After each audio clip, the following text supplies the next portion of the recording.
Bismillahirrahmanirrahim. Assalamualaikum warahmatullahi wabarakatuh. Innal hamdalillah nahmaduhu wa nasta'inuhu wa nastaghfiruh wa na'udzu billahi min syururi anfusina wa sayyiati a'malina. May yahdihillahu fala mudilla lahu wa may yudlilhu fala hadiya lahu.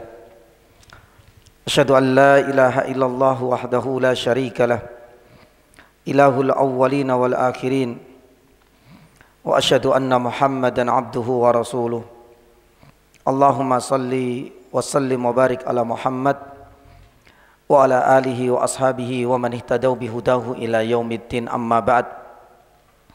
Allahumma inna nas'aluka ilman nafi'an wa rizqan tayyiban wa amalan mutaqabbala. Allahumma inna nas'aluka khaira ma fi hadhihi al-lailah wa khaira ma ba'daha wa na'udzu bika min syarri ma fi hadhihi al-lailah wa syarri ma ba'daha. Allahumma sallimna ila Ramadan wa sallim lana Ramadan wa tasallamhu minna mutaqabbala. Jamaah dirahmati Allah Subhanahu wa taala, alhamdulillah, segala puji bagi Allah Subhanahu wa taala yang tidak henti-hentinya membasahi lisan ini sebagai wujud rasa syukur tiada terhingga atas berbagai kenikmatan dan karunia yang Allah Subhanahu wa taala anugerahkan kepada kita. Nikmat sehat, nikmat kesempatan, nikmat bisa bersama-sama mengkaji ayat-ayat Allah Subhanahu wa taala dan sunnah-sunnah Rasulina Al-Karim sallallahu alaihi wasallam ini adalah termasuk nikmat yang paling agung. Begitu banyak saudara-saudara kita Allah Subhanahu wa taala berikan kenikmatan sehat yang sama dengan kita. Dan tidak sedikit pula saudara-saudara kita yang diberikan nikmat waktu longgar, tapi nikmat untuk bisa bersama-sama mendatangi taman-taman surga. Ternyata enggak semua orang merasakan nikmat sebagaimana nikmat yang hari ini kita rasakan di tempat yang mulia ini. Maka kehadiran dan kedatangan kita di tempat seperti ini, di tempat yang paling Allah Subhanahu wa taala berkahi, di tempat yang paling Allah Subhanahu wa taala cintai ini, semoga menjadi pemberat untuk catatan amalan baik kita nanti di hari kiamat. Jamaah yang dirahmati Allah Subhanahu wa taala, sebelumnya saya mohon maaf karena pada bulan Desember yang lalu ada udzur syar'i yang tidak bisa saya tinggalkan, yang akhirnya kajian pada bulan Desember yang lalu terpaksa kita liburkan. Tapi alhamdulillah Januari ini Allah Subhanahu wa taala mempertemukan kita lagi. Masih banyak sebenarnya ayat-ayat dan faidah-faidah dari surat Al-Kahfi yang belum sempat kita tuntaskan. Terutama di ayat yang ke-15. Ini adalah pembahasan terakhir perjumpaan kita di bulan November kalau tidak salah. Allah Subhanahu wa taala berfirman di ayat yang ke-15, haula'i qaumun attakhadhu min dunihi alihah laula ya'tuna 'alaihim bisultanin bayyin faman adlam man iftara 'alallahi kadiba. Sebenarnya ayat ini menjadi puncak dan menjadi detik-detik terakhir sebelum nantinya para ashabul kahfi ini harus mengasingkan diri ke gua. Dan ayat inilah sebagai bukti bagaimana adu hujjah antara ashabul kahfi dengan raja serta para penasehatnya. Makanya kita bisa merasakan, jamaah yang dirahmati Allah Subhanahu wa taala,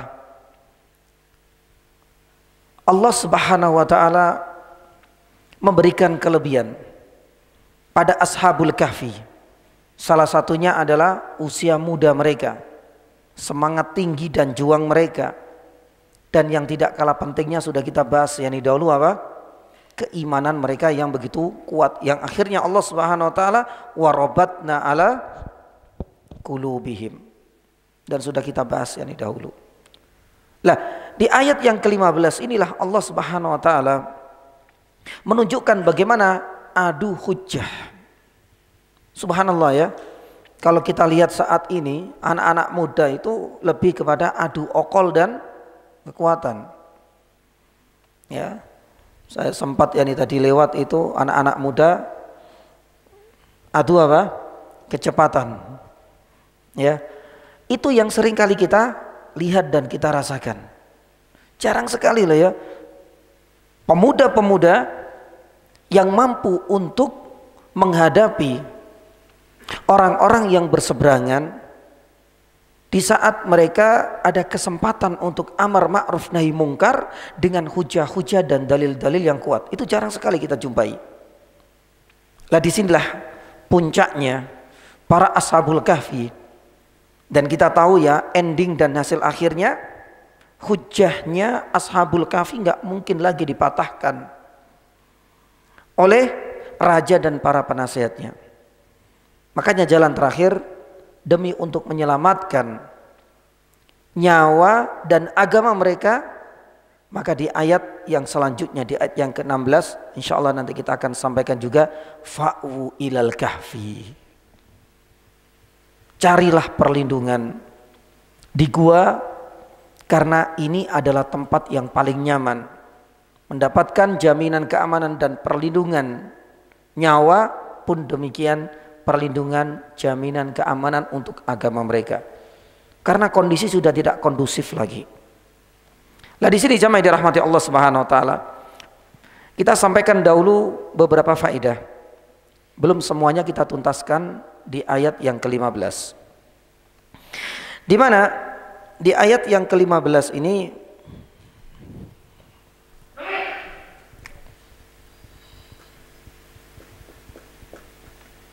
ya.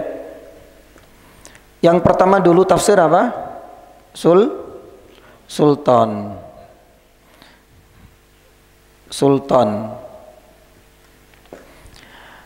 Para ulama menyebutkan ada dua secara umum. Yang pertama adalah hujjah. Dan yang kedua apa? Kekuasaan atau kekuatan. Dan sudah kita sampaikan dahulu beberapa ayat yang mendukung makna sultan yang kita jumpai di dalam Al-Quranul Karim. Cuma untuk ayat yang ke-15 di mana kita jumpai haula'i qaumun attakhadhu min dunihi aliha laula ya'tuna alaihim bisultan. Sultan khusus ayat yang 15 ini memiliki makna apa? Yani hujjah. Di sini ada hujjah. Ya, tentang keesaan Allah. Kemudian kita sebutkan yang kedua, faedah yang bisa kita petik, jamaah yang dirahmati Allah Subhanahu wa taala, hujjah orang kafir yang dihadapi oleh ashabul kahfi bahwa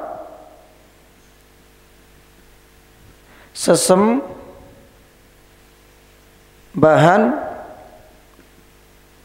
mereka adalah Tuhan itu apa? Amat lemah. Ya, ini adalah faedah kedua yang bisa kita petik dari sini. Coba kita ulangi lagi ayat ini. Allah Subhanahu wa taala firman, haula'i qaumun attakhadhu min duni aliya. Allah Subhanahu wa taala menceritakan bahwasanya orang-orang kafir dan penduduk dari ashabul kahfi ini menjadikan selain Allah sebagai sesembahan. Dan sudah kita ceritakan dahulu ya, yang akhirnya kemudian mereka merasa tidak nyaman, muak. Mereka membuat pagelaran besar-besaran, kumpul di lapangan. Sesembahan-sesembahan mereka dipuja dan puji, yang akhirnya satu persatu mereka minggir. Satu demi satu pemuda ini akhirnya berkumpul, punya rasa yang sama. Kita nggak nyaman. Bagaimana mungkin secara fitrah kita diminta untuk mengesahkan Allah, tapi apa yang kita lihat di depan mata kita, mereka berbuat kedurhakaan terbesar, yaitu mempersekutukan Allah Subhanahu wa taala. Nah disinilah kemudian kejanggalan para pemuda ini ternyata dibaca oleh raja. dibantu dengan para penasehatnya. Disinilah kemudian adu hujah dan argumen terjadi. Makanya Allah Subhanahu wa taala kemudian melanjutkan apa? Haula'i qaumun attakhadhu min duni aliha laula ya'tuna 'alaihim bisultanim yani bayyin. Seandainya mereka punya hujah bahwa sesembahan yang mereka selama ini agungkan itu adalah Tuhan, bisa enggak sih? Mereka bisa mendatangkan enggak dalil argumentasi yang kuat yang bisa diterima secara akal dan logika yang sehat bahwa sesembahan mereka itu layak untuk dijadikan sebagai Tuhan? Sebenarnya jamaah yang dirahmati Allah, pertanyaan ini adalah pertanyaan retoris yang menunjukkan mereka enggak mungkin untuk bisa mendatangkan hujah yang kuat. Makanya Syekh Muhammad ibnu Shalih al-Utsaimin ketika memberikan tafsiran tentang ayat yang ke-15 ini, beliau menyebutkan kenapa lemah hujah yakni mereka, bahwasanya Tuhan-Tuhan selain Allah jadikan Tuhan itu tidak layak untuk dipuji dan hujah mereka remah. Karena kata Syekh Utsaimin rahimahullahu taala, untuk bisa menjadi Tuhan, itu terpenuhi dua hal. Yang pertama, kata Syekh Utsaimin rahimahullahu taala, punya kelebihan yang tidak ada satupun orang, tidak ada satupun makhluk yang memilikinya. Dan yang kedua, mereka pantas untuk disembah. Kata Syekh Utsaimin rahimahullah ta'ala, dua syarat ini tidak terpenuhi pada sesembahan mereka. Yang pertama, ya, coba kita lihat, mereka membuat dengan tangan-tangan mereka sendiri dari batu-batu yang dipahat, atau mungkin dari kayu-kayu yang diukir kemudian disembah. Pertanyaannya, pertama, untuk menjadi Tuhan yang engkau agungkan ini, apakah berhala-berhala ini punya kelebihan hingga engkau puja? Padahal kalau seandainya batu ini kita senggol, jatuh, pecah, masalah selesai. Seandainya kayu-kayu yang mereka ukir kita bakar, habis lulu lantak Tuhan yang selama ini mereka puji. Berarti kata Syekh Utsaimin rahimahullah ta'ala, syarat pertama ini tidak terpenuhi pada Tuhan-Tuhan mereka. Makanya hujah itu penting sekali untuk mematahkan argumentasi orang-orang yang berbuat yakni syirik. Allah Subhanahu wa taala indah mengatakan laula ya'tuna 'alaihim bisultanim yani bayyin. Jadi tatkala kita itu punya keyakinan, tunjukkan bahwasanya yang engkau yakini itu benar dengan apa? Hujah, argumentasi yang kuat. Kalau seandainya nggak punya dalil, nggak punya argumentasi yang kuat, berarti secara tidak langsung keyakinanmu ini runtuh, tidak bisa kita jadikan sebagai sebuah keyakinan dan kepercayaan. Sama juga Ashabul Kahfi gampang. Ya wis, kita adu argumen ya ini saja. Kalau memang itu adalah Tuhan yang engkau percayai, punya kelebihan enggak sih? Bahkan barangkali dan kemungkinan besar raja itu lebih memiliki kelebihan daripada apa? Berhala dan sesembahannya kan. Raja bisa bergerak, punya bala tentara. Raja mereka punya kekuasaan, punya istana, punya benteng yang kuat. Sedangkan sesembahan ini la yamutu wa la yahya, bisa dikatakan tidak memiliki apa-apa, dia adalah benda mati. Kenapa ente puji? Kenapa engkau puja? Kenapa engkau jadikan ini sebagai Tuhan? Karena sesuatu yang kita anggap sebagai Tuhan itu harus punya kelebihan, sedangkan dia nggak punya.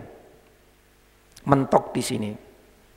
Yang kedua, kata Syekh Utsaimin rahimahullah ta'ala, lanjutan dari sini, kalau memang dia itu nggak punya kelebihan, ngapain kita puja? Ngapain kita sembah? Pakai logika lagi. Sebagaimana tatkala kita itu punya teman yang punya kelebihan kecerdasannya misalnya, layak nggak dipuji? Sangat layak. Tapi kalau seandainya teman kita itu ya sudah malas, bolos sekolah, nilai juga jeblok, ya nih misalnya, sering kali dihukum oleh gurunya, maka tentunya poin yang kedua, tidak layak anak seperti ini, murid seperti ini untuk dipuji. Apalagi kemudian diapresiasi, enggak layak. Karena itu tidak sesuai dengan logika ya kita. Pun demikian dengan ini semua. Makanya mentok disinilah kemudian apa yang dilakukan oleh raja ini. Raja ini akhirnya kemudian memutuskan. Dan ini lagu lama ya, pernah kita sampaikan. Sebagaimana Nabi Ibrahim ketika bermain argumentasi dengan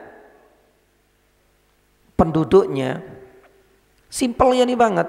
Mulai dari ketika apa? Menghancurkan ya nih berhala. Lah ngapain saya yang dituduh? Tanyakan saja sama apa? Bal sa'alahum kabiru mada. Loh, mosok kemudian kita harus ngomong dengan benda mati. Lah kalau seandainya benda mati nggak bisa ngomong, ngapain kita?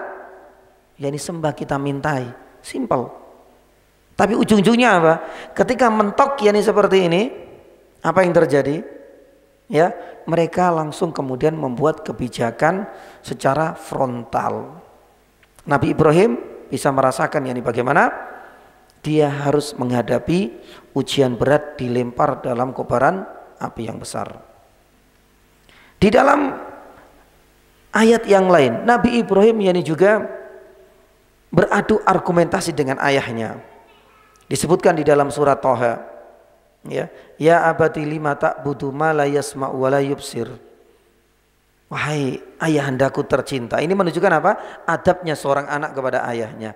Tapi di sini logikanya bagus, hujahnya kuat, argumentasinya luar biasa. Ngapain engkau menyembah sesuatu yang malah yubsir, nggak bisa mendengar karena dia benda mati. Beliau memulai dengan kata-kata seperti ini. Argumentasinya kuat yani banget. Sama juga dengan ini, nggak frontal. Karena maaf sekali lagi, biasanya pemuda itu lebih dominan apa? Okolnya atau emosinya. Nggak boleh seperti ini ya wes. Yani adu jotos, siapa di antara kita yang paling kuat. Tapi subhanallah, Al-Quran ternyata menyebutkan ada sisi lain kelebihan yang dimiliki oleh Ashabul Kahfi. Dengan usia muda mereka ternyata mereka mampu menghadapi orang-orang besar, raja. Dengan apa? Dengan adu argumentasi dan hujah yang kuat. Makanya Imam Ibnu Katsir rahimahullah ta'ala, jamaah yang dirahmati Allah subhanahu wa ta'ala, ketika mereka mentok yani di sini apa yang terjadi? Akhirnya Imam Ibnu Katsir mengatakan, gelar kehormatannya dicopot. Lah, inilah ujian psikis, tekanan mental yang dipilih oleh sang raja. Ya. Kenapa yang dipilih itu ini? Ibnu Katsir mengatakan bahwasanya ujian psikis itu lebih mengena. Ujian psikis itu ternyata lebih berat, nanti kita akan sampaikan. Sebagaimana yang dialami oleh Nabi SAW pun demikian dengan para sahabat. Makanya gelar kehormatan ketika mereka nggak mampu membantah, mentok yani di sini lagu lama, sebagaimana yang dialami oleh Nabi Ibrahim alaihissalam sama, hujah kalah, akhirnya kemudian apa? Pakai kekuasaan yani mereka. Akhirnya kemudian yani bakar. Pun demikian dengan ini Ashabul Kahfi, ketika mereka nggak mampu untuk membantahnya, akhirnya apa? Mereka pakai kekuatan, gelar kehormatannya dicabut. Karena pernah kita sampaikan ya, karena Ashabul Kahfi ini jamaah yang dirahmati Allah, mereka adalah anak-anak dari, bahasa kita itu menteri-menteri dan orang-orang yang ada di jabatan teras kerajaan. Otomatis anak-anaknya pun mendapatkan ya fasilitas, mendapatkan keistimewaan. Tapi giliran raja mengendus ada sesuatu yang janggal. Ketika anak-anak dari menteri-menterinya ini sudah mulai melenceng dari keyakinan yang sudah menjadi kepercayaan resmi yang harus dianut oleh seluruh penduduknya, akhirnya kemudian gelar kehormatan yang dicopot. Ternyata Ibnu Katsir mengatakan dengan harapan kalau seandainya mereka secara psikis ini ditekan yani seperti itu, harapannya mereka akan kembali dan mengakui kesalahannya. Tapi ternyata cerita Al-Quran berbeda. Mereka semakin kuat kemauannya. Bahkan di ayat yang ke-16 nanti insya Allah kita akan sampaikan fa'u ilal kahfi. Sudah nggak ada masalah gelar dicopot. Yang penting hujah kita benar, mereka nggak mampu untuk membantahnya, kita lebih baik mengasingkan diri kemana?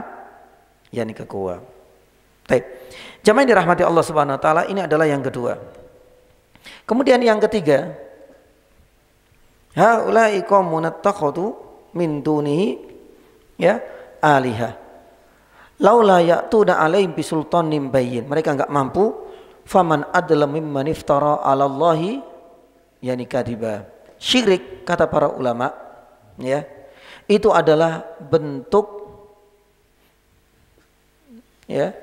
kedustaan terbesar dan bentuk kezoliman. Makanya Allah Subhanahu wa taala menutup ayat yang ke-15 ini dengan waman adlamu. Tidak ada orang yang paling dianggap zalim kecuali orang-orang yang berbuat apa? Kedustaan atas nama Allah Subhanahu wa taala. Lah, apa bentuk kedzaliman dan kedustaan yang dilakukan oleh penduduk Ashabul Kahfi? Itulah sebenarnya kesyirikan. Makanya Allah Subhanahu wa taala berfirman tentang kedustaan dan kedzaliman terbesar itu adalah kesyirikan, ada dalam beberapa ayat. Salah satunya dalam surat An-Nisa ayat 48.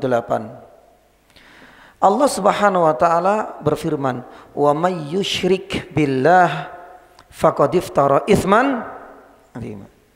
Barang siapa yang berbuat syirik, maka sungguh dia telah berbuat dusta atas nama Allah dengan kedustaan yang besar. Kenapa demikian?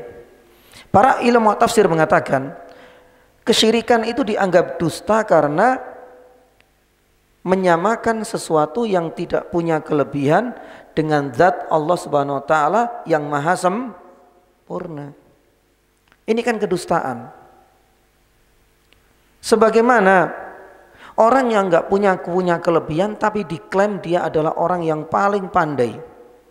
Orang yang bakhil tapi dianggap sebagai orang yang paling dermawan. Orang yang bodoh dianggap orang yang pakarnya keilmuan misalnya. Maka secara tidak langsung inilah hakikat dari apa? Kedustaan. Sama juga orang yang berbuat syirik itu jamaah, mempersekutukan Allah Subhanahu wa taala, secara tidak langsung dia telah berbuat dusta. Karena menyamakan zat yang sempurna dengan makhluk yang serba penuh dengan kekurangan dan celah. Yang kedua adalah kezaliman. Imam Ibnul Qayyim rahimahullah ta'ala, zalim itu artinya apa? Menempatkan sesuatu tidak pada tempatnya atau porsinya. Itu namanya zalim.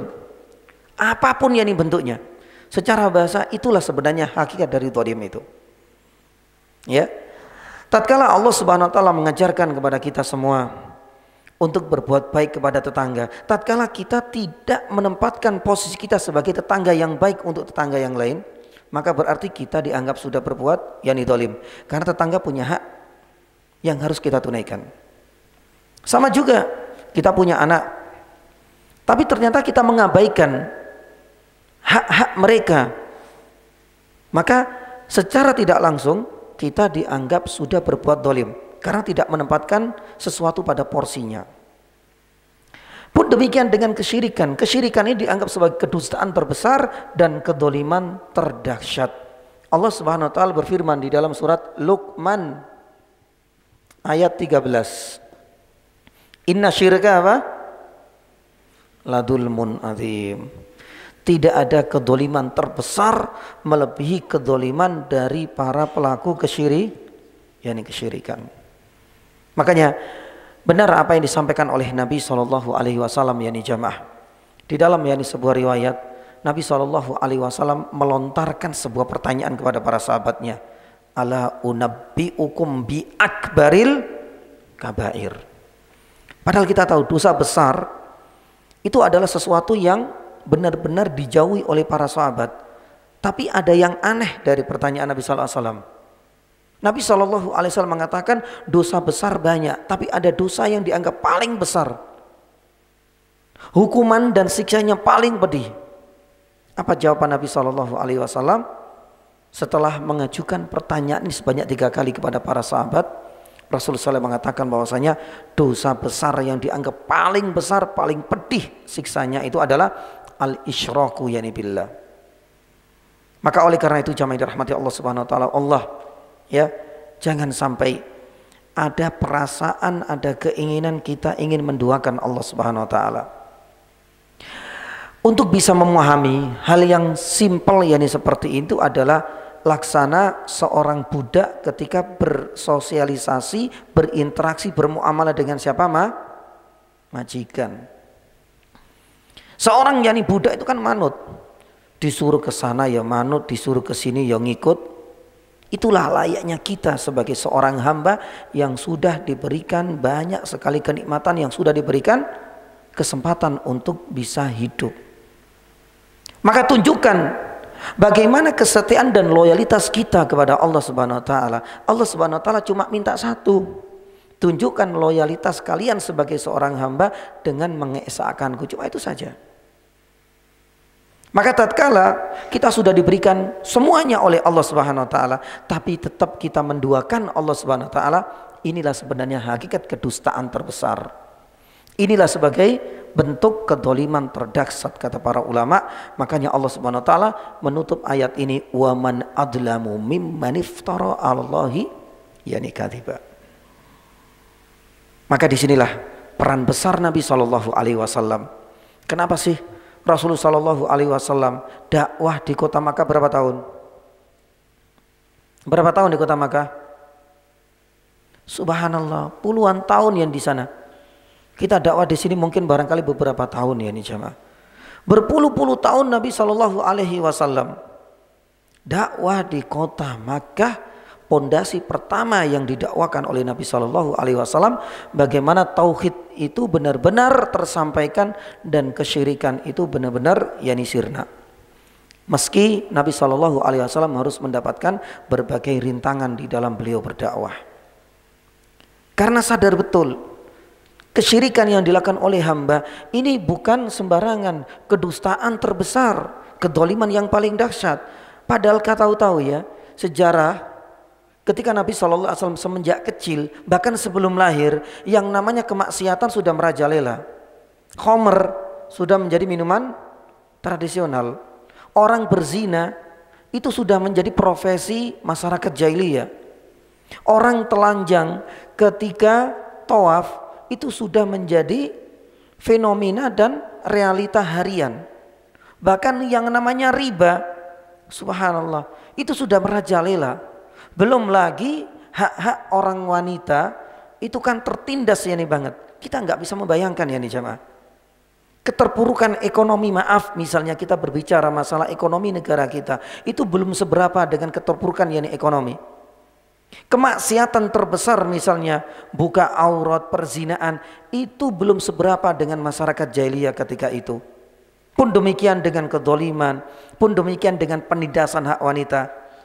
Kalau seandainya kita adalah pelaku sejarah, subhanallah, berat banget hidup di masa Nabi SAW. Pertanyaannya, ketika pertama kali Nabi SAW itu berdakwah di sana, apakah pernah menyentuh di kota Makkah itu tentang jangan minum khamr, jangan berzina, tinggalkan yani riba? Nabi SAW tahu betul ini adalah dosa besar, tapi ada dosa yang dianggap kedustaan paling besar, kedoliman yang paling dahsyat, itu adalah kesyirikan. Inilah skala prioritas yang menjadi target utama Nabi SAW dalam dakwah.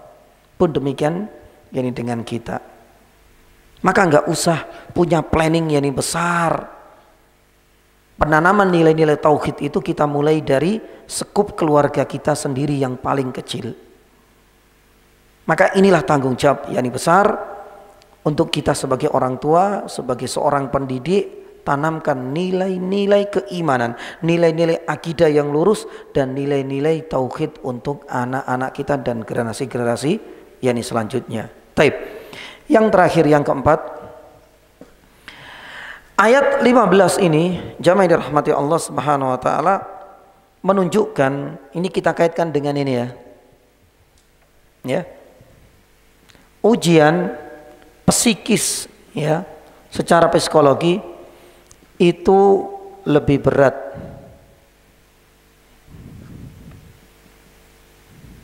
daripada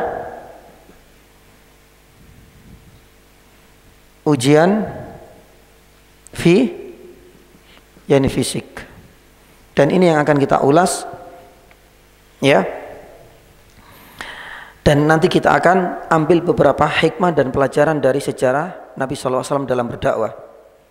Ternyata apa yang dialami oleh Ashabul Yani Kahfi ini tidak jauh beda dengan yang dialami oleh para nabi dan yang dialami oleh Nabi SAW dan para duat, para dai-dai dan orang-orang soleh sebelum kita. Karena rata-rata mereka menggunakan tekanan secara mental atau ujian psikis dan dianggap itu lebih berat daripada ujian secara apa?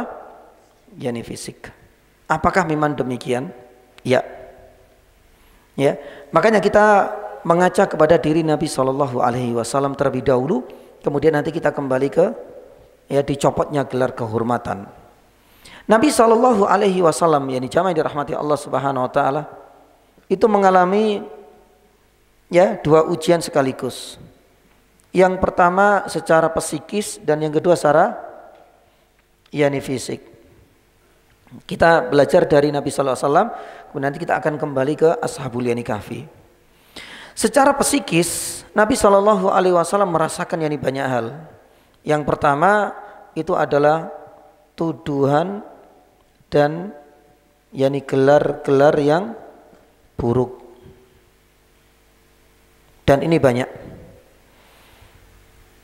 Makanya bisa kita saksikan di dalam Al-Quranul Karim.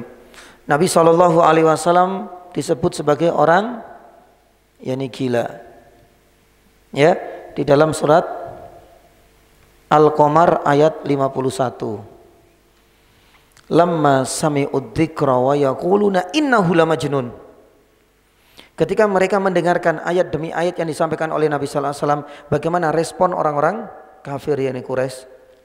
Padahal mereka enggak mampu untuk membantah ayat Al-Qur'an. Nabi sallallahu alaihi wasallam sebenarnya simpel kok.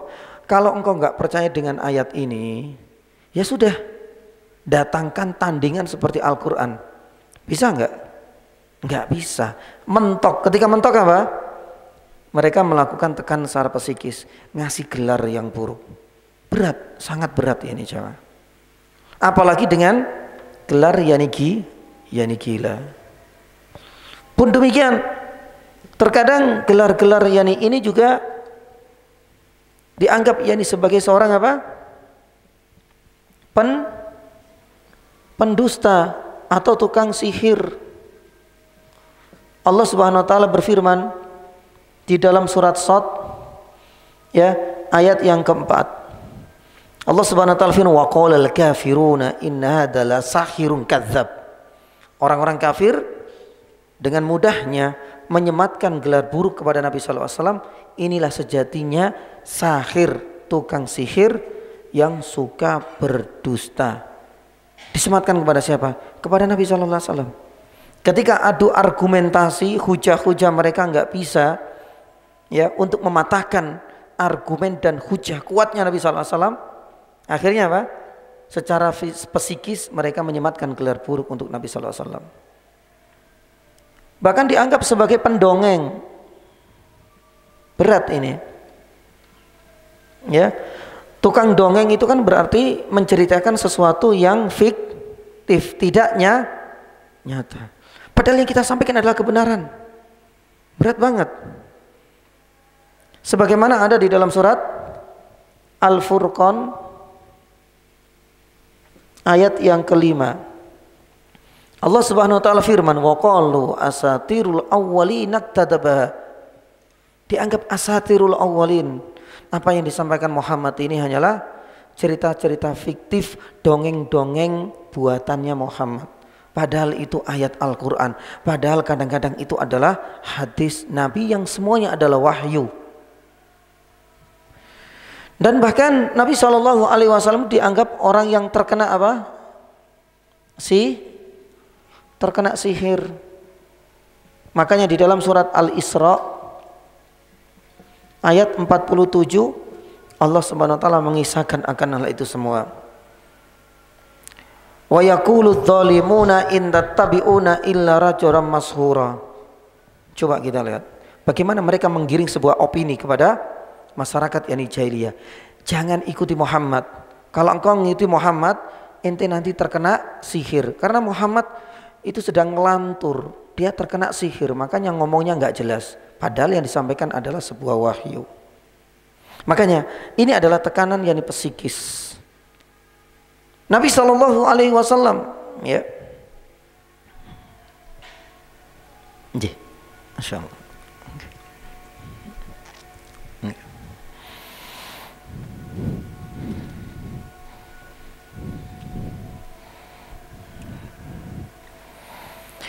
Tekanan yang psikis yang kedua yang dirasakan oleh Nabi SAW itu adalah yakni menghina ya kepribadian Nabi SAW, sebagaimana yang dilakukan oleh Ummu siapa? Ummu Jamil. Makanya Ummu Jamil itu mengatakan Muhammad itu, kalau kita menulis Muhammad itu kan kayak gini, artinya apa? Terpu tapi dipanggil, diplesetkan. Makanya sekarang itu zamannya suka memplesetkan, hati-hati. Kadang-kadang syariat-syariat itu seringkali diplesetkan. Semenjak tahun 2000-an ya, di lembaga-lembaga pendidikan yang sebenarnya mencetak generasi-generasi, yakni seorang pemuda-pemuda yakni muslim yakni misalnya, tapi ternyata seringkali, masih ingat mungkin barangkali kejadian tahun 2000-an itu, Allahu Akbar diplesetkan jadi apa? Yani anjingku akbar, waliyadzubillah. Yani sampai beberapa bulan ini juga gitu. Ya. Takbir diplesetkan tag apa itu, Pak? Pakai apa minuman? Yani keras. Waliyadzubillah. Waliyadzubillah. Baik. Lah, Ummu Jamil itu juga sama. Memelesetkan nama Muhammad itu dengan Muzammam. Gak jauh beda sih. Muhammad dengan Muzammam. Kalau Muhammad terpuji, kalau Muzammam apa? Tercela. Makanya Allah Subhanahu wa taala kemudian menurunkan surat apa? Al-Lahab. Di dalam surat Al-Lahab disebutkan wa mara'atuhu hammalatal hatab. Lah ini adalah balasan bagi dia. Dan banyak lagi. Ya. Dan diantaranya adalah penghinaan ya terhadap syariat atau wahyu. Nah, ini yang dilakukan oleh Abu Jahal. Abu Jahal tahu ya, pohon zakum ada, tahu nggak? Pohon zakum. Allah Subhanahu wa taala berfirman di dalam surat Ad-Dukhan. Ya, di dalam surat yakni Ad-Dukhan Allah Subhanahu wa taala berfirman di ayat yang 43 sampai 46. Mengingatkan, hati-hati bagi orang-orang kafir. Ketika engkau nanti dimasukkan ke dalam neraka, makananmu itu tidak seperti makanan di dunia yang bisa kita pilih-pilih, kita bisa order, kita bisa request. Makanan penduduk neraka apa? Pohon yakni zakum. Buahnya pahit yakni sekali. Subhanallah. Ternyata Abu Jahal ini menghina wahyu ini. Sembari mengatakan, dan ini penggiringan opini lagi. Penggiringan yakni opini dilakukan oleh Abu Jahal kepada masyarakat yakni jahiliyah. Tahu enggak pohon zakum itu apa? Diplesetkan oleh yakni Abu Jahal bahwasanya pohon zakum itu, katanya Abu Jahal, itu adalah kurma ajwa yang ada di kota apa? Yathrib kala itu, yang kemudian nanti kelak dikenal dengan kota Madinah. Sampai dia bersumpah, demi Allah, kalau seandainya saya mendapati pohon zakum yaitu kurma ajwa, aku akan makan sepuas-puasnya. Sebagai bentuk apa? Penghinaan terhadap wahyu Allah Subhanahu wa taala. Di antaranya bentuk psikis, dan ini yang terjadi pada Ashabul Kahfi. Terjadi juga pada diri Nabi Shallallahu alaihi wasallam, itu adalah penekanan pada mental mereka. Salah satunya itu adalah boikot. Dan inilah yang dilakukan. Karena memboikot itu kan membatasi apa? Ruang geraknya. Dan ini yang dialami oleh Nabi Shallallahu alaihi wasallam, pun demikian para sahabat. Salah satunya kita mengenal Sa'ad bin Abi Waqqas. Ada apa dengannya? Ini berkaitan dengan muamalah beliau dengan ibunya. Jadi orang-orang kafir ini nggak berhenti melakukan tekanan psikis kepada Nabi Sallallahu Alaihi Wasallam. Kalau nggak gelar ini nggak berhenti. Kadang-kadang langsung kepada kepribadian Nabi. Terkadang langsung menghina syariat atau wahyu yang disampaikan oleh Nabi. Terkadang penekanan mental ini kepada orang lain, seperti yang dialami oleh Sa'ad bin Abi Waqqas. Termasuk diantaranya nanti kita akan sampaikan yang paling mendekati dengan kisah ini adalah Mus'ab ibnu Umair. Saya kasih kotak ini karena ini yang paling mendekati kisahnya beliau dengan Ashabul Kahfi. Taib, ada apa dengan Sa'ad? Dan ada apa dengan Mus'ab ibnu Umair? Orang-orang kafir Quraisy ini, jamaah yang dirahmati Allah, mengumpulkan orang tua yang terindikasi anak-anaknya ngikuti Nabi Sallallahu Alaihi Wasallam. Termasuk diantaranya Sa'ad. Termasuk diantaranya adalah orang tuanya siapa? Mus'ab ibnu Umair. Sama juga dengan yang dilakukan oleh raja. Seluruh ayah-ayah yang dikumpulkan. Ini gimana anakmu ini? Sama juga dengan ini. Orang tua dipanggil, ibunya Sa'ad dipanggil, diintimidasi, diteror. Gimana ini? Anakmu yang semenjak kecil engkau rawat, sekarang tumbuh dewasa menjadi orang yang menjadi pengkhianat warisan leluhur dan macam-macam. Subhanallah, apa yang terjadi?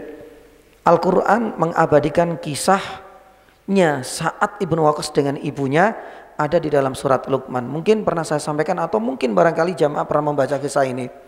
Makanya sampai kemudian turun ayat wa in jahadaka ala an tusyrika bi ma laisa laka bi ilmun fala tuti'huma. Karena kisahnya ini ketika Sa'ad itu mendapatkan tekanan, bayangkan orang tua ngancem, Sa'ad kalau seandainya engkau masih ngikuti Muhammad, saya nggak mau makan. Berat, sangat berat. Bagaimana besarnya kecintaan kita, begitu besarnya pengorbanan ibu kita misalnya, tapi di saat yang sama ibu meminta sesuatu yang ini berseberangan dengan keyakinan dan keimanan kita. Berat. Itu yang dialami oleh Sa'ad. Makanya Al-Quran kemudian menurunkan ini. Kalau seandainya orang tuamu menyuruhmu berbuat kemaksiatan, kedurhakaan, kekufuran, kesyirikan, fala tuti, nggak boleh taat. Makanya kisah ini endingnya akhirnya Sa'ad itu memaksa ibunya, disuapi dengan cara paksa. Kenapa demikian? Karena ini adalah kondisi yang serba sulit.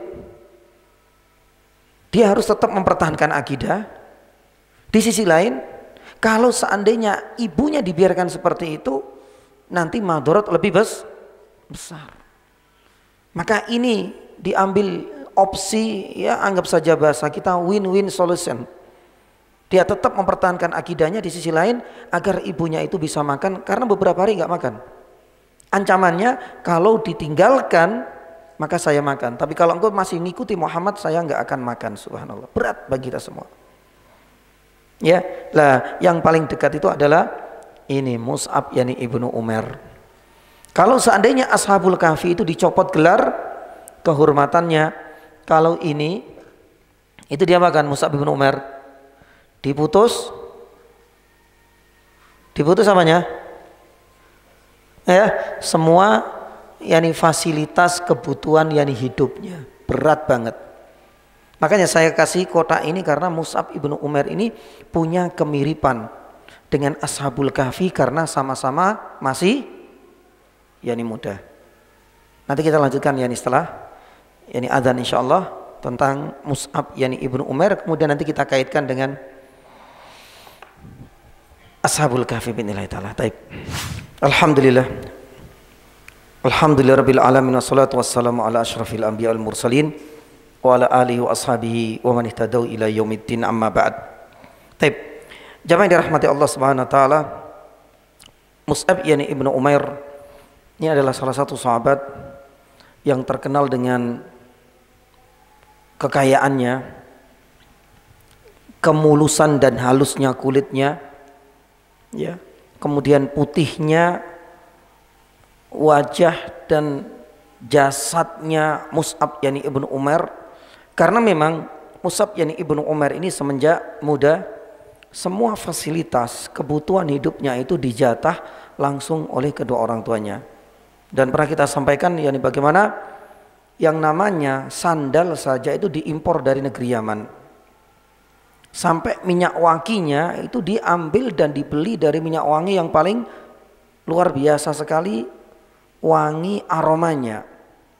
Sampai-sampai kalau seandainya lewat Mus'ab yani ibnu Umair itu masih menyisakan bau wangi setelah lewat Mus'ab dan sudah jauh. Ini menunjukkan apa? Ya, memang dia terkenal dengan kekayaannya, dengan ketampanannya, dengan halusnya kulitnya.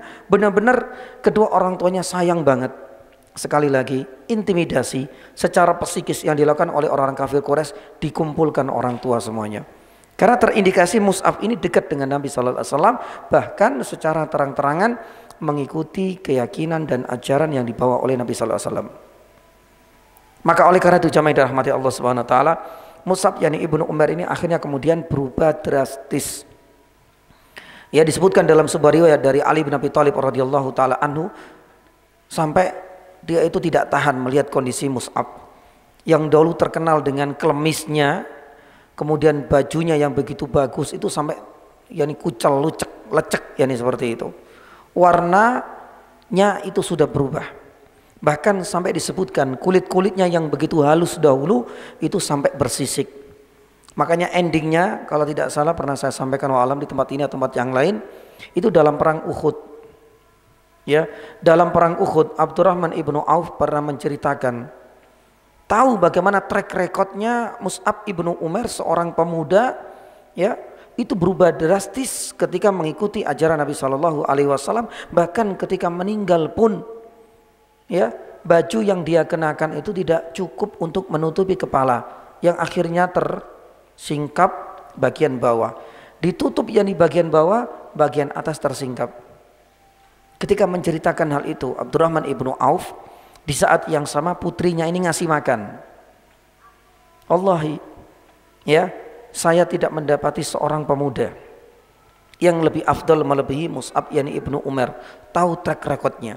Ketika menceritakan detik demi detik sampai wafatnya di perang yani Uhud, menjadikan beliau menangis.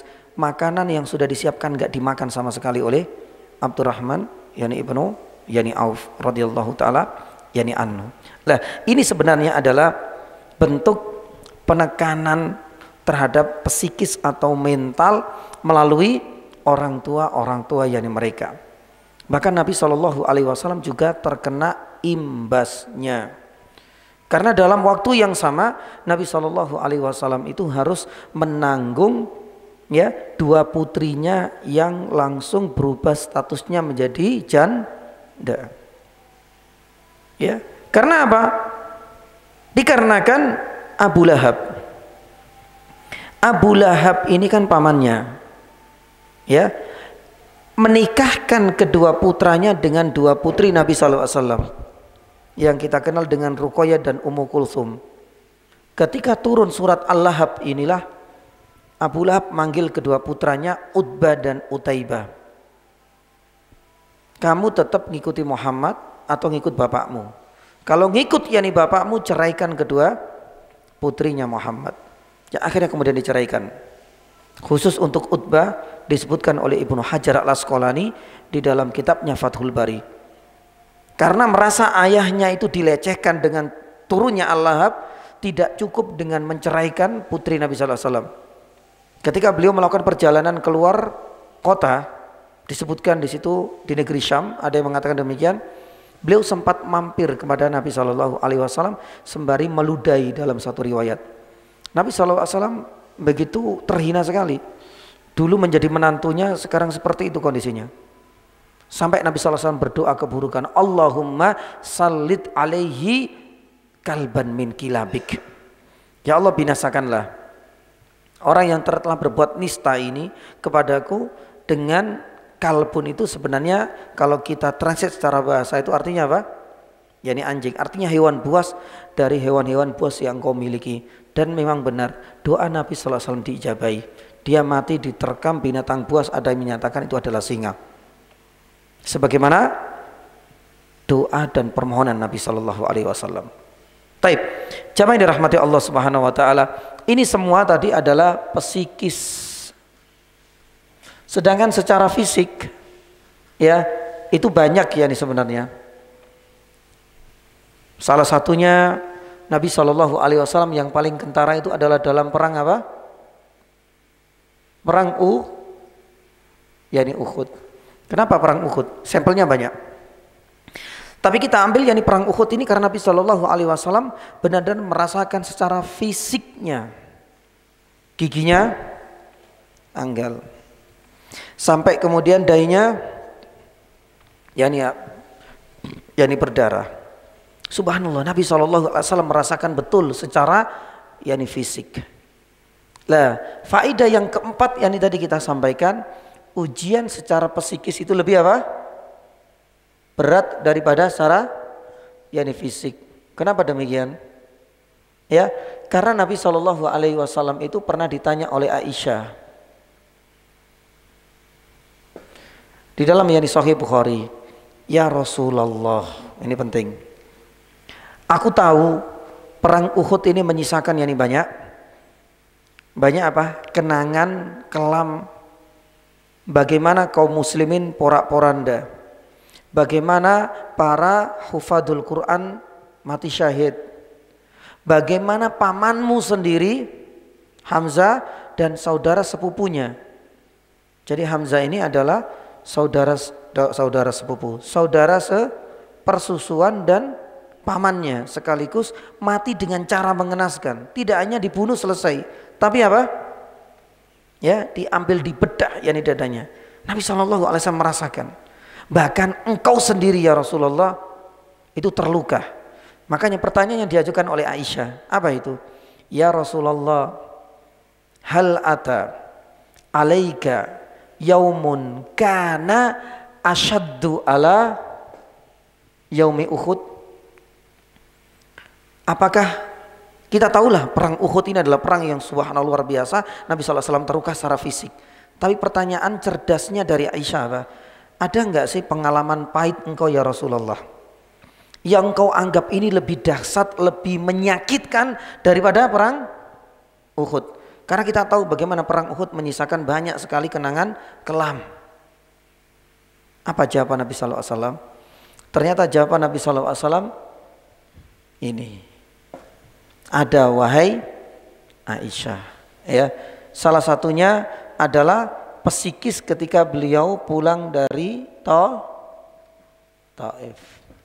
Makanya sebagian ulama mengatakan bahwasanya perang Uhud sekalipun aku terluka, itu belum ada apa-apanya dengan rintangan dakwah ketika secara psikis aku dihina, dibully. Penduduk Taif yakni kala itu semuanya. Kata Nabi Shallallahu alaihi wasallam, ketika aku dakwah ke sana sendirian, sebenarnya dibantu oleh Zaid, ya, yakni Ibnu Haritha. Semuanya benar-benar menghinaku. Bahkan ketiga orang pembesarnya kota Taif itu sampai mengatakan, wahai Muhammad, salah satunya, kalau seandainya apa yang kamu sampaikan ini benar, ya, pasti aku akan sobek-sobek kiswa Ka'bah. Ya, jadi kan sebagai bentuk yang penghinaan. Yang lain, ini kan ada Trimurti ya, istilahnya itu ada 3 orang ini penguasa di Taif. Yang lain sampai mengatakan, hei Muhammad, memang nggak ada yang lain tuh selain engkau. Tahu track recordnya Muhammad ini seperti apa ketika masa kecilnya. Yang ketiga mengatakan, demi Allah aku tidak mau lagi berbincang, tidak mau lagi berkomunikasi, ngobrol sama kamu wahai Muhammad. Ini sebagai bentuk apa? Kode keras. Muhammad ini harus segera keluar dari Taif. Sampai Nabi SAW mengatakan, lah inilah caranya dakwahnya Nabi SAW itu nggak langsung membuat tabligh akbar. Maaf, Nabi SAW lewat diplomasi. Jadi langsung ketemu dengan ketuanya. Tapi Nabi SAW sudah berpesan kepada 3 ketua ini, tolong sampaikan, kalau memang kalian sebagai penguasa kota Taif tidak menerima dakwahku, kata Nabi SAW, jangan sebarkan. Ini antara kita saja. Ya, tapilah apa yang terjadi, sejarah membuktikan mereka berkhianat. Makanya kemudian sekali lagi ini penggiringan opini disampaikan kepada seluruh penduduk Taif. Makanya Nabi SAW ini adalah dianggap masa-masa yang paling menyakitkan ketika seluruh penduduk Taif, sedangkan Nabi SAW di kota Taif itu baru sendirian kan. Di saat yang sama itu kan kisahnya setelah Nabi SAW kehilangan 2 orang yang paling dicintai, setelah wafatnya Khadijah dan setelah wafatnya Abu Thalib. Beliau ingin sedikit mencari refreshing ke kota Taif. Ternyata apa? Ya, penerimaan bukan yang diterima oleh Nabi SAW, namun sebaliknya penolakan dakwah itu yang diterima oleh Nabi SAW. Makanya inilah kemudian para ulama itu mengatakan bahwasanya tekanan secara psikis itu dianggap lebih berat dari sekedar tekanan secara apa? Fisik. Pun demikian dengan Ashabul Kahfi. Ashabul Kahfi subhanallah tidak kemudian dipenjara, tidak kemudian dipukul, tidak kemudian ditusuk, atau tidak kemudian dikerangkeng, tidak kemudian disalib. Mungkin barangkali ketika kita melihat gelar kehormatan itu dilepas, bagi sebagian orang akan menganggap kok enak banget. Cuma ini balasan bagi pemuda-pemuda yang tidak taat kepada rajanya. Tapi sebenarnya kalau kita telisik, jamaah yang dirahmati Allah, banyak para ulama tafsir mengaitkan kisah Ashabul Kahfi ini dengan kisahnya Nabi SAW. Bahwasanya ujian psikis, rintangan psikis itu ternyata lebih berat, lebih menyakitkan daripada sekedar ujian secara fisik. Ya sama dengan kita nantinya ketika berdakwah, kita ingin membimbing masyarakat. Subhanallah, seandainya kita kemudian diusir, ya atau mungkin barangkali ada yang terluka, seharusnya kita bisa mengambil meneladani kisah Nabi SAW. Itu enggak seberapa. Bila mana dibandingkan kalau sampai kemudian kita dianggap sebagai pengkhianat, ya, warisan leluhur sebagaimana Nabi SAW yang merasakannya. Ini efeknya lebih berat, lebih besar. Allah Ta'ala a'lam bisawab. Lah ini Ashabul Kahfi pun demikian. Tapi subhanallah, di ayat yang ke-16 inilah menjadi apa? Akhir ya perjumpaan antara Ashabul Kahfi dengan raja, pun demikian dengan kedua orang tuanya.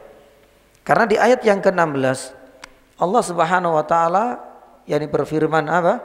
Wa idzi tazal tumuhum wa ma ya'buduna illallah. Kemudian apa? Fa'u ilal kahfi. Sepertinya kondisinya sudah tidak kondusif lagi. Hujah-hujah kita mentok. Mereka nggak mampu untuk bisa menjawabnya. Tapi apa? Mereka melakukan serangan-serangan verbal secara psikis, bukan secara fisik. Dan itu disebarkan kepada masyarakat. Berat memang. Ya, seandainya ini dianggap sebagai pengkhianat bangsa, ini bukan lagi anak gini, ini sudah bukan lagi dari anggota kerajaan. Berat, sangat berat. Dan itu yang dialami oleh ashabul yani kahfi. Makanya di dalam ayat ini disebutkan fa'u ilal kahfi. Ya sudah, mau tidak mau kita harus mengasingkan yani diri. Nah, jamaah yang dirahmati Allah, ada beberapa tafsir dan faedah yang bisa kita petik di sini. Di sini ada ungkapan dan ada perintah. Ya, siapakah yang memerintahkan ya pemuda kahfi itu mengasingkan diri kemana? Ke gua. Ke gua. Itu siapa di situ? Kan di situ kan ada kata-kata kan, wa idi tazaltumuhum wa ma ya'buduna fa'wu. Maka berangkatlah, carilah perlindungan di gua. Di sini ada 3 penafsiran kata para ulama. Ya, penafsiran yang pertama itu adalah perintah dari Allah Subhanahu wa taala. Jadi yang berbicara di situ adalah Allah, yakni semacam ilham. Tapi sebagian ahli tafsir yang lain mengatakan bukan. Yang mengatakan demikian itu adalah pemimpin, yakni para pemuda. Ada yang mengatakan namanya Yilmikha. Tapi saya kasih gini dulu.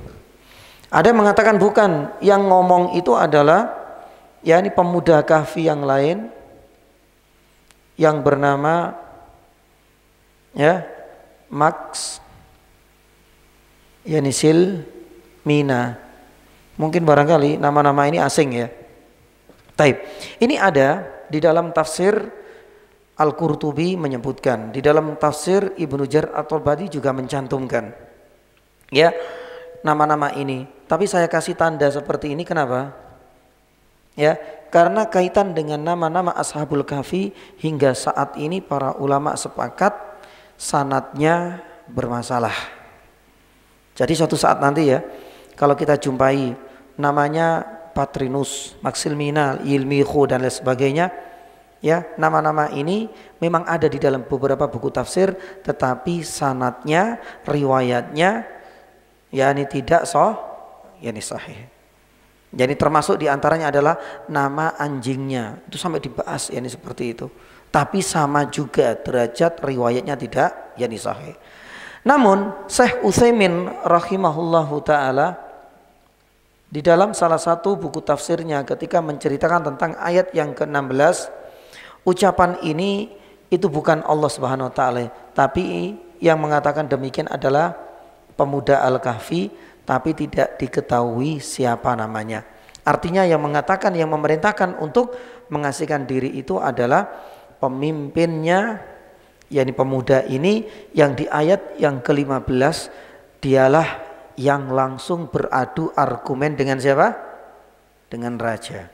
Jadi mereka kan kelompok. Lah ini ada salah satu pemimpinnya.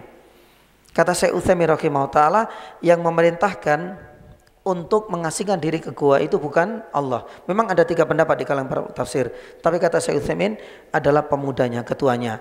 Untuk masalah nama tidak kita sebutkan karena riwayatnya yakni dhaif. Taib, ini tentang penafsiran ya, siapakah yang mengatakan demikian. Yang kedua, wa idh tazaltum wa ma ya'buduna illallah. Ya. Kita akan membahas tentang fa'wu ilal kahfi. Alasan mereka mengasingkan diri kemana? yakni ke gua. Lah di sini ada 2 alasan mendasar. Yang pertama, taib. Ya, untuk mendapatkan jaminan keamanan dari apa? Teror dan jadi intimidasi. Sedangkan yang kedua, untuk mendapatkan jaminan keamanan terhadap apa? Agama mereka. Syekh Mustafa Al-Adawi dalam tafsirnya mengatakan demikian.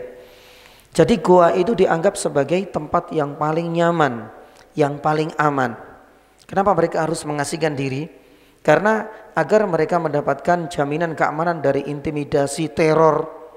Yani apalagi jabatan dan gelar kehormatan sudah dicopot. Dan semua masyarakat ini sudah Dia apa? Ya ini ada namanya penggiringan opini, di framing. Hati-hati dengan orang ini. Bayangkan, sama juga kalau seandainya kita nggak akan nyaman ya jemaah. Seandainya kita itu disebut ini itu oleh orang, nggak akan nyaman kita tinggal di suatu perkampungan, di suatu kelurahan. Kalau orang ini sudah memincingkan mata kepada kita. Pun demikian dengan Ashabul Yani Kahfi ini. Tapi yang paling disebutkan oleh Syekh Mustafa Al-Adawi, ya, gua itu adalah tempat yang dianggap paling aman agar terselamatkan apa? Yani agama dan yani keyakinannya. Adapun yang terakhir, yani jamaah dirahmati Allah Subhanahu wa taala, ini sebuah pertanyaan. Ya, sebuah pertanyaan untuk kita semua. Manakah yang paling afdol?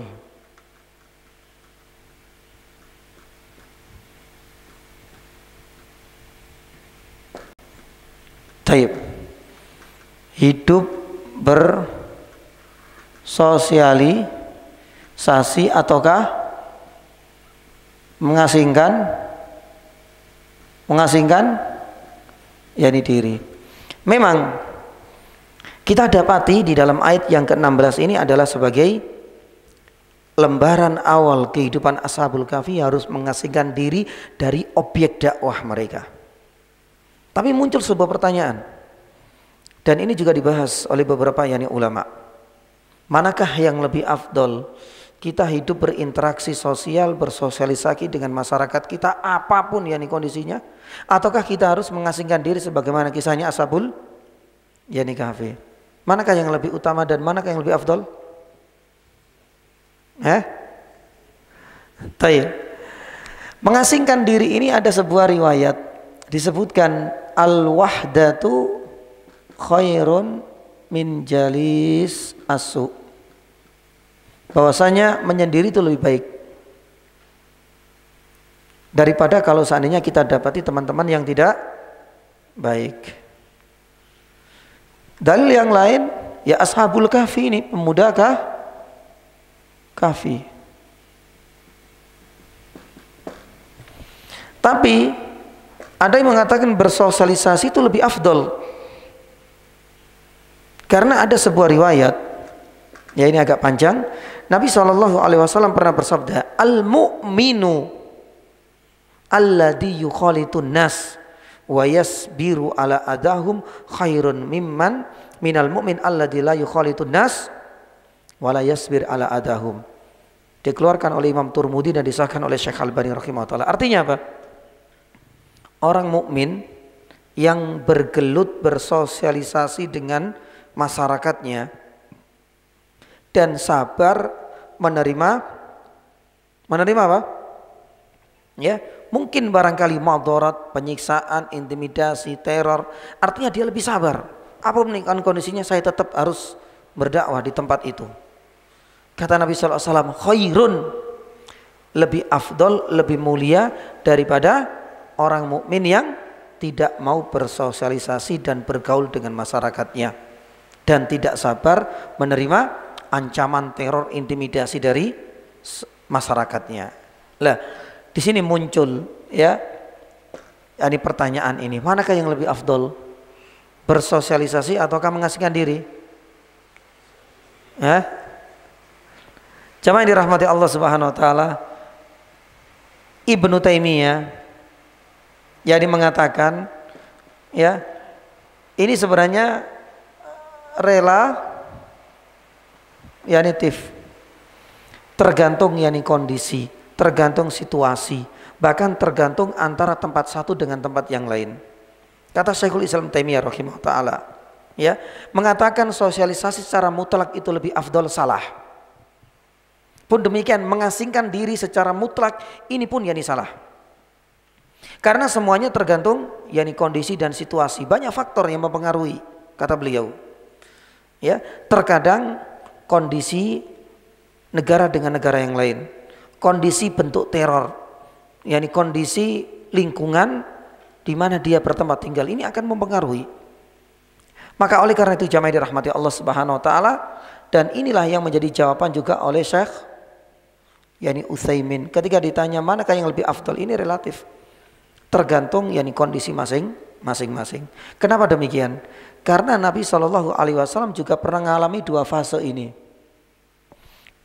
Pernah juga mengasingkan diri, di mana kita mengenal dalam kisah apa? Di mana? Di Gua Yani Hira. Nabi Shallallahu Alaihi Wasallam pernah merasakan ini sendiri. Bahkan para sahabat setelah meninggalnya atau wafatnya atau tewasnya Utsman, karena kan dibunuh ya. Sebagian sahabat itu ada yang mengasingkan diri.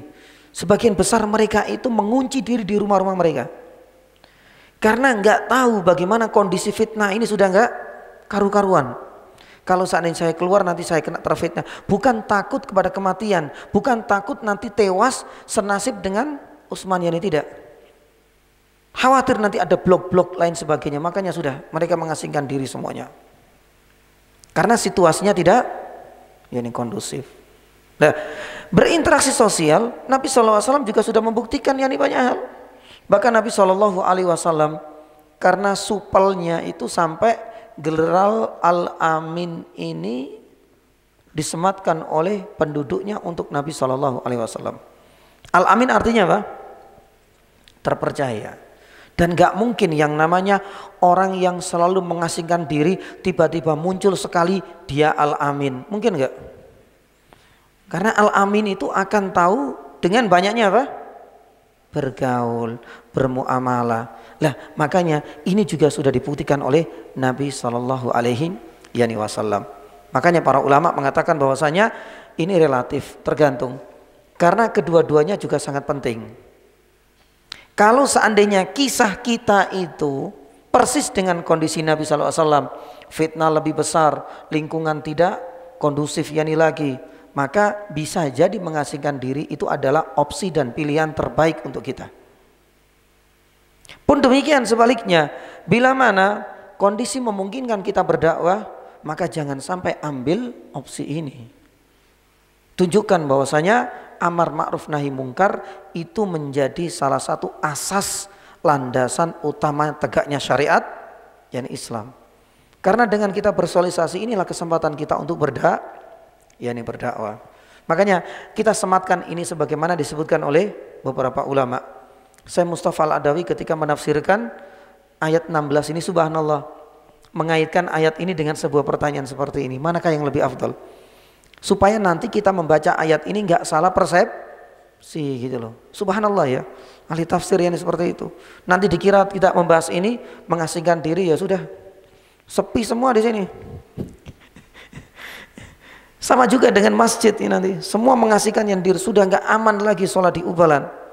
Akhirnya yang azan, yang imam, yang qomat semuanya satu, yakni orang karena apa? Pengen mengikuti ashabul yakni kahfi, padahal relatif sesuai dengan kondisi dan situasi, dan semua orang pasti memiliki alasan yang berbeda, yakni beda. Makanya Nabi sallallahu alaihi wasallam pernah mengalami dua yakni fase ini. Allahu taala alam bisawab. Mungkin ini yang bisa kami sampaikan. Insyaallah berikutnya kita akan lebih masuk yakni pada pembahasan bagaimana Ashabul Kahfi ini banyak menghabiskan hari-harinya sampai Allah Subhanahu wa taala kemudian menidurkan mereka selama yakni 300 yakni lebih yakni tahun. Di ayat yang ke-17 dengan izin Allah, mudah-mudahan pertemuan yakni berikutnya bisa kita sampaikan. Kalau ada pertanyaan monggo dipersilakan yakni jemaah. Baik. Ada pertanyaan yakni jemaah? Ada pertanyaan? Cukup insyaallah. Baik, yani jazakumullah khairan yani jamaah yang dirahmati Allah Subhanahu wa taala atas kehadirannya, kedatangannya di tempat ini, dan yani kisah ini sebenarnya adalah bagian dari tadabburul Quran ya. Jadi kita tidak hanya belajar tafsirnya. Kalau tafsir itu lafadz dengan lafadz. Tapi kenapa kita sampai pada pembahasan ilmu tentang dakwah, manajemen dalam kita itu berdakwah, yani termasuk yani tadi bagaimana kita merasakan bagaimana rintangan-rintangan dakwah yang kita hadapi di masyarakat di saat kita ingin menyuarakan kebenaran. Maka ini adalah bagian dari tadabburul yani Quran yang bisa kita petik dari kisah Ashabul yani Kahfi. Menyisakan yani banyak pelajaran penting yang belum bisa kita tuntaskan hari ini. Mudah-mudahan pada pertemuan yani berikutnya kita akan bisa mengambil faedah-faedah berharga lainnya insyaallah, terutama di ayat ke-17 dan ayat-ayat selanjutnya. Demikian yang bisa kita sampaikan. Kita tutup dengan doa majelis. Wa hamdika asyhadu an la ilaha illa anta astaghfiruka wa atubu ilaik. Wassallallahu ala nabiyyina Muhammadin wa ala alihi washabihi wasallam. Assalamu alaikum warahmatullahi wabarakatuh.